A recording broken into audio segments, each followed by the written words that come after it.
का तक नहीं होगी दास्तान।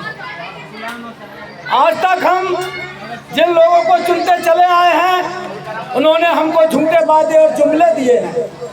किसी ने कहा कि हम जनधन खाता खुलवा रहे हैं, आपके अकाउंट में 15 लाख रुपए आएगा।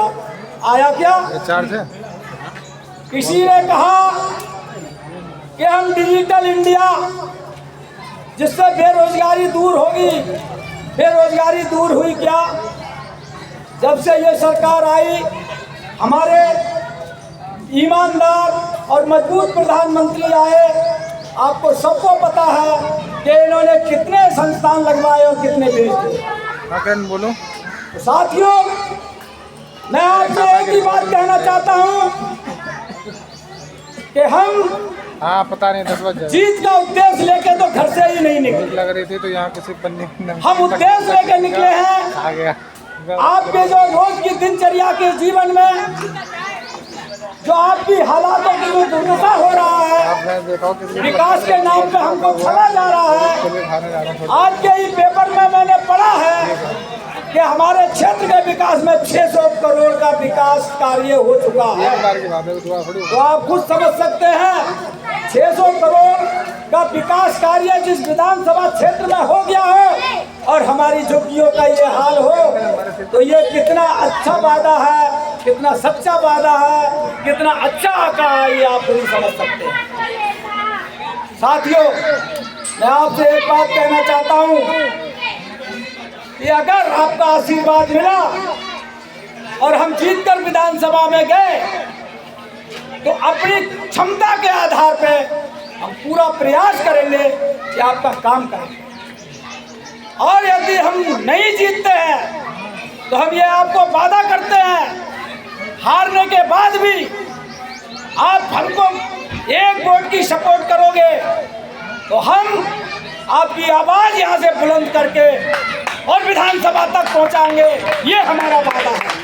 हम हार में भी आपके साथ और जीत में भी आपके साथ, जिंदगी में भी आपके साथ और मौत में भी आपके साथ। इससे ज्यादा हम सीमा पार के नहीं दिखा सकते। हम हनुमान बजरंगबली नहीं है। ये बात सही है कि जो आता है पब्लिक के दिमाग में ऐसा घुस गया है कि जो आते हैं वो सब ऐसे ही कह के चले जाते। लेकिन हमारी नई पार्टी है, पहला चुनाव है। अभी ना आपने हमको करता है, ना हमने आपके बीच में अभी कोई कुछ किया है।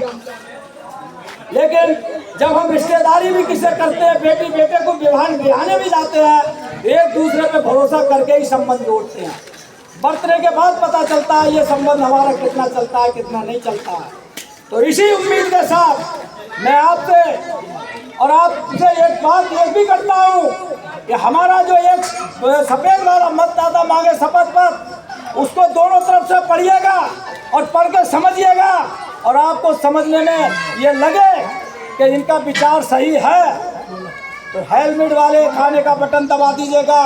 और समझ में नहीं आता है, हमारे आपके विचार नहीं मिलते हैं, तो हमें आपके वोट की जरूरत नहीं है। आप वोट मत दीजिएगा, जिसको मर्जी चाहे उसे दे दीजिए। हम केवल वोट लेने के उद्देश्य से आपके बीच में नहीं है। हम ये वोट लेने का, हमारा इलेक्शन लड़ने का पर्पज है। हमें आपकी समस्याओं से आपको अवगत कराना है, इससे निजात कैसे मिलनी है, इसके लिए संघर्ष कैसे करना है वो हमको बताना है। इसके लिए हम क्या कर रहे हैं, क्या कानून बनवा रहे हैं, वो आपके लिए जानकारी देना हमारा मेन मकसद है। तो साथियों, मैं इसी बात के साथ एक बार आपसे हाथ जोड़ करके विनती करता हूँ कि आप अपने 10 तिगांव विधानसभा क्षेत्र से 90 अखिल भारतीय मानवतावादी पार्टी के उम्मीदवार ये नाचीर हकीम राम बहादुर महतो जो आपके सामने खड़ा है, अगर इसके विचार अच्छे लगे तो ईवीएम के ऊपर से 6 नंबर पे हेलमेट का चुनाव चिन्ह होगा, उस पर बटन दबा दीजिएगा। इसी के साथ मैं अपनी बात समाप्त करता हूँ। धन्यवाद।